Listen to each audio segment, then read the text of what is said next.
Hello विद्यार्थी, welcome to my YouTube channel Deepak mathematics classes. तो पिछले सेशन में हम लोग क्वेश्चन नंबर देख चुके थे 7 तक।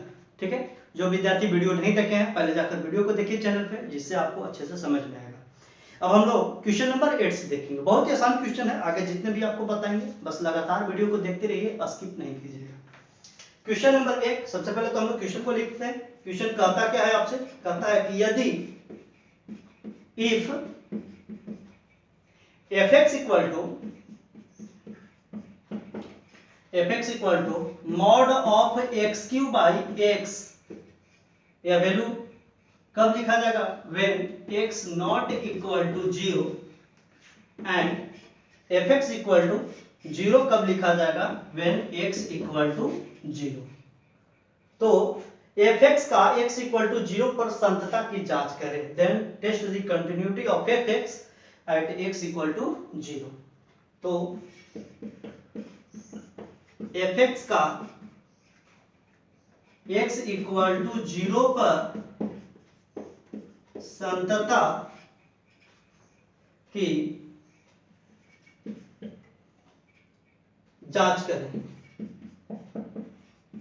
जांच करें। Test the continuity of fx at x equal to 0। देखिए x इक्वल टू 0 पर हमको इसका कंटिन्यूटी जांच करना है, संतता यानी संतता की जांच करना है। देखिए संतत यानी संतता की जब जांच करना है तो हम लोग क्या निकालेंगे? LHL निकालेंगे, RHL निकालेंगे और इस पॉइंट पे फंक्शन के वैल्यू को निकालेंगे। सबसे पहले हम लोग क्या निकालेंगे विद्यार्थी? LHL निकालेंगे। LHL क्या होगा? Limit x tends to 0 minus fx। हमको 0 पर जांच करना है, तो limit x tends to 0 minus fx। अब 0 माइनस fx, इसका मतलब कि x 0 से क्या है? कम है। जब x 0 से आपको कम है, इसका मतलब कि x 0 के बराबर नहीं है। जब x 0 के बराबर ना है तो fx का वैल्यू कौन सा एग्जिस्ट करेगा? तो mod of x cube by x। तो जब हम इस वैल्यू fx को लिखने लगेंगे तो साइन हट जाएगा और लिखाएगा mod of x cube by x। अगर आप अभी टेंस टू के मान को पुट कीजिएगा तो 0/0 के रूप में आ जाएगा। तो इसको हटाने के लिए हम इसके प्रॉपर्टी को यूज करेंगे है। अगर टेंस टू के मान डायरेक्ट दीजिएगा तो 0 का क्यू 0 और 0 मान से बाहर निकल के 0 और नीचे भी क्या हो जाएगा? 0। तो 0/0 इंडिटरमिनेट फॉर्म में आ जाएगा, तो इसको हटाना पड़ेगा हमको। हटाने के लिए हम क्या करेंगे? मॉडुलस के प्रॉपर्टी को यूज करेंगे। तो मॉडुलस के प्रॉपर्टी को आपको जब यूज करना है तो एक चीज को आप समझेंगे। ठीक है, कंसेप्ट ऑफ मॉडुलस आपको बताया गया था पिछले वीडियो। जो विद्यार्थी वीडियो देखे होंगे उनको तो समझ में आएगा, जो नहीं देखे होंगे फिर से देख लेंगे या फिर उस वीडियो भी जाके समझ पाएंगे आप। यहाँ पे देखिए कंसेप्ट ऑफ मॉडुलस, हम इन शॉर्ट में आपको एक छोटा सा चीज बताते हैं। आपको कंसेप्ट ऑफ मॉडुलस में बताया गया है, कंसेप्ट ऑफ मॉडुलस। मॉडुलस के कंसेप्ट में बताया कि mod of x equal to, हम x कब लिखते हैं? जब x ग्रेटर देन 0 होता है यानी पॉजिटिव होता है। मॉड ऑफ x का वैल्यू हम लोग माइनस x कब लिखते हैं? जब x लेस देन 0 होता है, यानी मॉड के अंदर अगर निगेटिव वैल्यू है तो माइनस लगा के लिखेंगे। एंड 0 कब लिखते हैं? जब x इक्वल टू 0 होता है। यानी मॉड के अंदर पॉजिटिव है तो वैसे ही लिखा जाएगा। यानी मॉड ऑफ, अगर सपोज कीजिए कि अगर 4 लिखा हुआ है तो वैल्यू 4 ही हो जाएगा। मॉड ऑफ सपोज कीजिए कि 7 लिखा हुआ है तो वैल्यू 7 ही लिखा जाएगा। लेकिन मॉड के अंदर अगर निगेटिव वैल्यू होता है, जैसे मॉड ऑफ -5, तो मॉड हटा के एक माइनस इसमें और लगाएंगे। क्वेश्चन क्या कह रहा है कि अगर मॉड के अंदर 0 से छोटा वैल्यू है यानी निगेटिव है तो मॉड हटाइएगा तो उसमें माइनस लग जाएगा। तो यहाँ -5 क्या निगेटिव ना है, 0 से कम वैल्यू है। तो मॉड जब हटाएंगे तो इसमें क्या करेंगे? एक माइनस और लगा देंगे और यही माइनस माइनस वैल्यू क्या हो जाएगा? प्लस हो जाएगा। एक्चुअली प्लस ऐसे ही होता था, उसको अच्छे से हम आपको पिछले वीडियो में भी समझाते। अगर आप वहां वीडियो देखेंगे तो आप अच्छे से समझ पा रहे होंगे। और यहाँ पे देखेंगे जैसे -5 है तो उसमें क्या हो जाएगा? वो +5। लेकिन जनरली हम लोग डायरेक्ट +5 करके ही लिख देते थे। जैसे मॉड ऑफ सपोज कीजिए कि माइनस अगर 6 लिखा हुआ है तो वैल्यू हम लोग डायरेक्ट क्या लिखते थे? +6 लिखते थे। एंड देन और तब अगर मॉड ऑफ 0, मॉड के अंदर 0 हो तो डायरेक्ट वैल्यू क्या हो जाता है? 0 हो जाता है। ठीक है, मॉडुलस का कंसेप्ट है, उसे आप नोट भी कर लेंगे। एंड देन यहाँ पे देखेंगे आप कि limit x tends to 0 minus F X, zero minus that means zero से थोड़ा कम, मतलब कि बराबर नहीं, बराबर में है तो एफ एक्स का value mod of x cube by x use करेंगे। अब मॉड जब हटाएंगे तो देखिए आप लोग जब टेंस टू जीरो माइनस चल रहे, इसका मतलब कि एक्स आपका क्या है, जीरो से कम है, इसका मतलब कि एक्स निगेटिव है, एक्स निगेटिव है, इसका मतलब कि मॉड के अंदर ही निगेटिव वैल्यू है, मॉड के अंदर ही क्या है, निगेटिव वैल्यू, क्योंकि एक्स अगर निगेटिव है और पावर इसका ऑड है, इसका मतलब कि अभी निगेटिव है, तो मॉड के अंदर अगर निगेटिव वैल्यू है तो हम क्या कर देंगे, मॉड हटा के माइनस लगा देंगे, एंड देन तब इसको सोल्व करते हैं, limit x tends to 0 minus X cube by X. अब ये x से कटेगा तो पावर 3 में से एगो कट जाएगा तो 2 बचेगा, यानी क्या बचेगा, एक्स स्क्वायर बचेगा। हम इस चीज को लिख देते हैं, लिमिट x टेंड्स टू 0 और माइनस एक्स स्क्वायर, जब वैल्यू पुट करेंगे तो माइनस 0 का स्क्वायर यानी वैल्यू कितना, 0 आ जाएगा। ठीक है, अब आपका ये वैल्यू 0 आ गया। अब हम लोग क्या करते हैं, RHL निकालते हैं, limit x tends to 0 plus F X, 0 plus F X, इसका मतलब कि 0 से थोड़ा बड़ा, बड़ा इसका मतलब क्या हुआ, बराबर नहीं है, जब x 0 के बराबर ना है तो अभी भी वैल्यू कौन सा यूज होगा विद्यार्थी, x cube by mod of x cube by x. तो वैल्यू जब हम पुट करेंगे तो साइन हट जाएगा, लिमिट x टेंड्स टू 0 से लिखेंगे and mod of x cube by x. आप जान रहे हैं कि डायरेक्ट वैल्यू देने पर 0 बाई 0 के फॉर्म में आ जाएगा, इसको हटाने के लिए हम मॉडुलस का कांसेप्ट यूज करेंगे, x tends to 0 plus that means x positive है और मॉड के अंदर पॉजिटिव वैल्यू है तो पॉजिटिव वैल्यू का क्यूब भी पॉजिटिव ही रहेगा, और पॉजिटिव मॉड के अंदर है तो अभी आप यहाँ पे जानते हैं कि अगर बॉक्स के अंदर मॉड के अंदर अगर पॉजिटिव वैल्यू हो तो मॉड हटा के वैसे ही लिखा जाएगा, तो यहाँ पे मॉड हटा के वैसे ही लिखेंगे वैल्यू को, तो limit x tends to 0 and X cube by X cancel करेंगे, स्क्वायर बचेगा, यानी क्या बच गया वैल्यू विद्यार्थी, limit x tends to 0 X square that means 0 का स्क्वायर यानी वैल्यू कितना, 0। LHL का भी मान 0, RHL का भी मान निकाले कितना आ गया, 0 आ गया, एंड देन अब हम वैल्यू क्या निकालेंगे, फंक्शन का मान एट ए पॉइंट निकालेंगे, यानी f0 के आगे को क्या होगा, जब x 0 के बराबर है, यहाँ पे एग्जैक्ट 0 है ना, तो इसमें माइनस लगा है नहीं प्लस, क्योंकि माइनस लगता तो कम हो जाता, प्लस लगता तो बड़ा हो जाता, इसका मतलब कि बराबर नहीं होता, और यहाँ पे एग्जैक्ट 0 है दैट मींस x जब 0 के बराबर है तो वैल्यू कितना हो जाएगा, 0 हो जाएगा, तो f0 का वैल्यू कितना हो गया, 0। तीनों वैल्यू आप देख पा रहे होंगे कि बराबर है, हियर यहां LHL इक्वल टू RHL और इक्वल टू f0, तीनों वैल्यू बराबर है, अतः लिख दीजिए, अतः fx x इक्वल टू 0 पर संतत है, ये आप लिख सकते हैं, hence fx is continuous at x equal to 0, और यही क्या हो जाएगा, आंसर हो जाएगा। नोट करेंगे अच्छे से विद्यार्थी, इसको वीडियो को पॉज कर लेंगे और नोट अच्छे से करेंगे।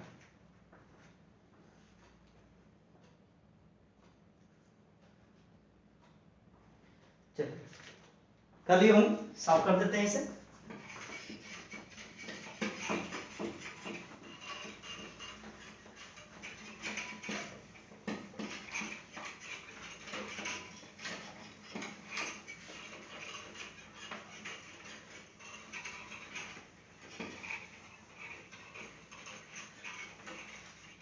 बहुत ही आसान एक्सरसाइज है, बस क्वेश्चन को अच्छे से आप देखते जाइए, सारे क्वेश्चन को बता दिया जाएगा आपको, कोई भी क्वेश्चन नहीं छूटेगा। क्वेश्चन को ज्यादा से ज्यादा आप बनाइए, अपना कंसेप्ट क्लियर कीजिए जिससे आपको कभी दिक्कत नहीं। चलिए हम लोग देखेंगे नेक्स्ट क्वेश्चन, क्वेश्चन नंबर 9। देखिए क्वेश्चन नंबर 9 आपको क्या प्रूव करना है, इसमें कहता है कि सिद्ध करें कि fx equal to x to the power n। बहुत ही अच्छा क्वेश्चन है, इसमें एक छोटा सा कंसेप्ट है, बहुत ही आसान है और कंसेप्ट भी बहुत इंपॉर्टेंट है इसका। देखिए इसमें आपको सिद्ध करना है, सिद्ध करें कि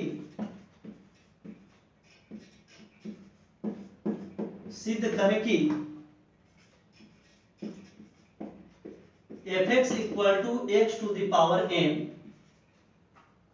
x इक्वल टू 0 पर संतत है।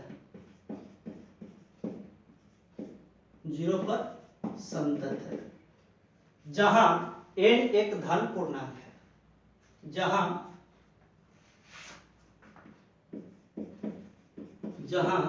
n एक धन पूर्णांक है। इसको इसी साइड लिख देते हैं, जहां n एक धन पूर्णांक है। Prove that the function fx prove that the function fx equal to x to the power n is continuous at x equal to 0, where n is a positive integer, where जहां आप कह सकते हैं कि n belongs to I plus, that means n is a positive integer ना। तो हम देखते हैं बहुत ही कंसेप्ट, मेन कंसेप्ट यही है, क्योंकि यही है जो इसको डिफाइन करेगा, अन्यथा ये अनडिफाइंड भी हो सकता था। हम बताएंगे कि क्या इसका मेन कंसेप्ट है, बहुत इंपॉर्टेंट कंसेप्ट है, समझिए। सबसे पहले हमको 0 पर जांच करना है इस फंक्शन को, तो 0 पर जांच करने के लिए LHL, RHL और F0 निकालेंगे। चलिए लिखते हैं पहले हम लोग। सबसे पहले हम लोग क्या निकालेंगे, LHL। तो limit x tends to 0 minus fx, 0 minus fx, तो लिमिट x टेंड्स टू 0 और fx का value x to the power a है। अब जब टेंड्स टू का मान x की जगह 0 दीजिएगा तो वैल्यू क्या हो जाएगा, 0 के पावर n, और 0 के power n that means value 0। यहाँ पे बदल सकता था वैल्यू विद्यार्थी, बहुत ही यूजफुल कंसेप्ट आपको हम बताने जा रहे हैं, ध्यान देंगे आप यहाँ पे। देखिए अगर x टेंड्स टू, जैसे x के पावर n था, x के पावर n है, fx इक्वल टू, अगर x के पावर n है, ठीक है, तो यहाँ पे आप देखिए, यहाँ पे अगर 0 के पावर अगर n दिया हुआ है तो वैल्यू 0 कब होगा, जब n आपको बिलोंग्स टू I प्लस होगा। दैट मीन्स कि अगर n पॉजिटिव है तब, यानी पावर पॉजिटिव रहेगा तभी 0 हो सकता है, न तो अगर पावर यहाँ निगेटिव हो जाता, अगर, और a 0 के power n equal to infinity कब लिखेंगे, जब n belongs to I minus.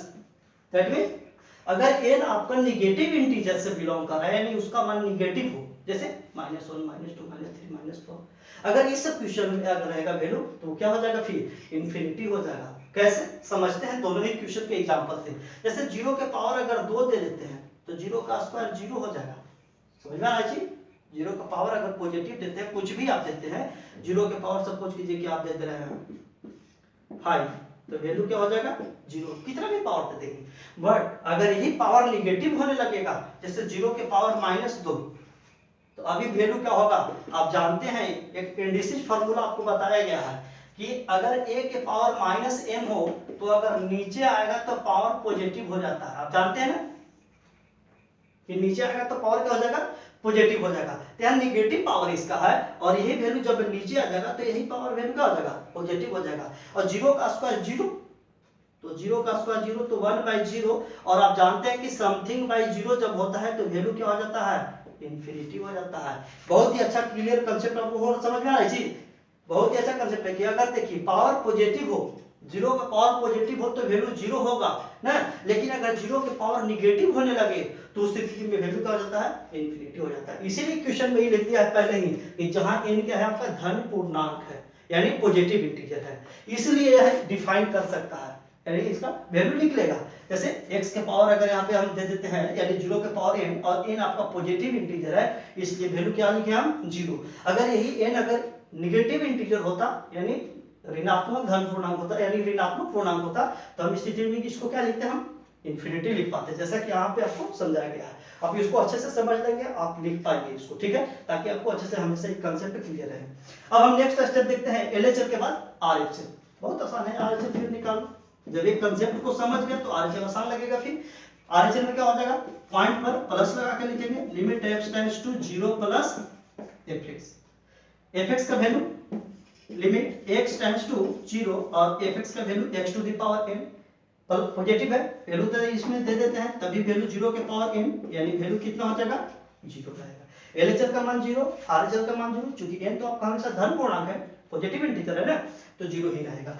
अब डायरेक्ट वैल्यू निकालेंगे f ऑफ 0, f0 क्या होगा, तो fx में जहां भी x था वहां पे हम 0 पुट कर देंगे, तो जैसे ही 0 पुट करेंगे तो 0 टू द पावर n, यानी वैल्यू कितना हो गया 0 हो गया। आप देख पा रहे होंगे यहाँ LHL equal to RHL equal to f of 0, hence अतः fx x इक्वल टू 0 पर संतत है। लिख दीजिए, hence fx is continuous at x equal to 0। समझ में आ रहा है, बहुत ही यूजफुल कंसेप्ट था यहाँ पे आपका ये ना, क्या था, और इसको अच्छे से आप लोग अगर समझ गए, इसको घर पे 2 बार 3 बार जरूर बनाइए आप इसको, ताकि आपका कंसेप्ट क्लियर हो और अच्छे से एक एक पॉइंट को समझिए। थोड़ा थोड़ा छोटा छोटा कंसेप्ट बहुत बड़ा, बहुत बड़ा कंसेप्ट होता है सब, ठीक है। आप छोटा छोटा समझ के उसको इग्नोर मत कीजिए, ताकि आपको कमजोर हो जाएगी ये सब चीजें। वीडियो को अच्छे से पहले देखते जाइए और इसे नोट करते जाइए।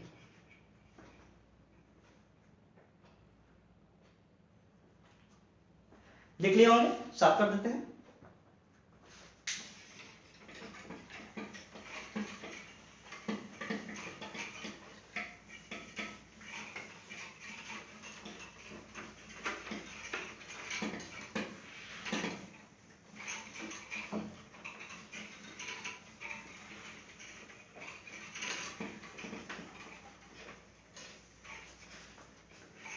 चलिए हम लोग देखते हैं क्वेश्चन नंबर 10। बहुत ही आसान क्वेश्चन है, छोटा सा क्वेश्चन है, देखते हैं क्या क्वेश्चन कहता है आपसे। 10 नंबर कहता है कि क्या fx equal to X square minus sine X plus 5 से परिभाषित फलन